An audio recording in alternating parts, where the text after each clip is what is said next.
All right, so Coach Josh from Thrive Performance and Fitness, we are going to talk about understanding tempo. Okay, so when you get your workouts, a lot of times in the exercise, you'll see a tempo number to be a four-digit number. Okay, so you might see something like 3010. So what that's telling you is the tempo for the lift.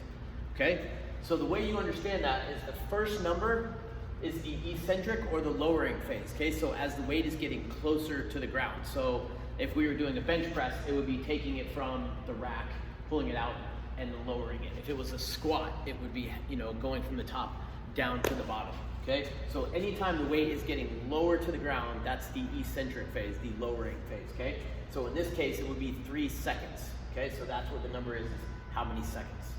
So the second number is going to be if there's a pause at that bottom position. Okay, so in between the eccentric and then the concentric or the lifting phase. So the third number is the speed going up. So if you see a 1, it's really just meant to be a good controlled lift. Okay, it's not that it has to be an exact 1 second lift there.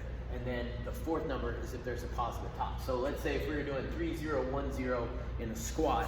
Okay, let's say I had a barbell back squat. It would be 3 seconds down. So 1, 2, 3, no pause, so I would just reverse, come up nice and controlled, and then go right into the next one, okay?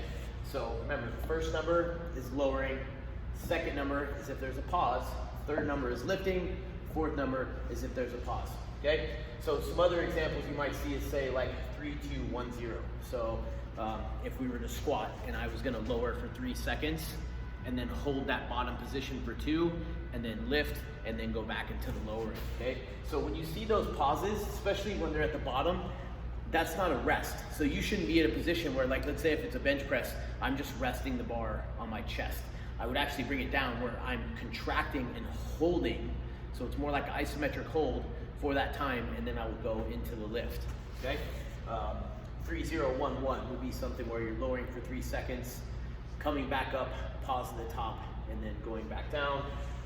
2212, that's something you're gonna see more for calf raises, things like that, where you're gonna lower for 2 seconds, so kind of a controlled pace going down. You would sit in the stretch for about 2 seconds, come back up, and then get a good contraction for about 2 seconds, okay? But that's how you can understand the tempos that you'll see with the lifts.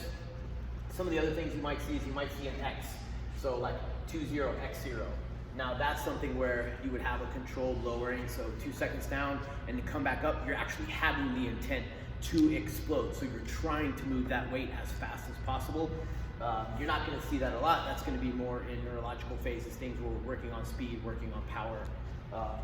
You also might see like 20A0, okay? So the only time we really put those numbers in is either explosive or accelerate, okay? So accelerate, you don't see a lot of people use that, but that would be, if I wanted to come up into a squat, or maybe I was doing something where we had band resisted squats, where as you come up, the bands are giving you more resistance. So I would go down controlled, and as I come up, I'm then speeding up a little bit. So instead of just exploding out of the bottom, I'm trying to pick up the momentum as we go, okay? But that's gonna be something that you see very rarely. But just so you understand, 3010, like I said, the example, 3 seconds down, no pause, 1 second up, no pause. That's how we understand it.